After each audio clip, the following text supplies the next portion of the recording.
Rajkumar Rana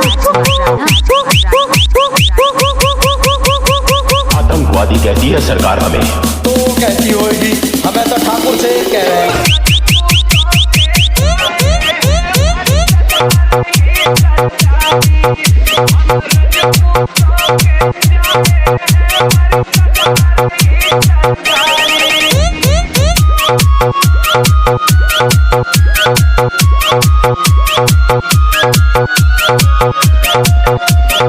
3, 2, 1, jump.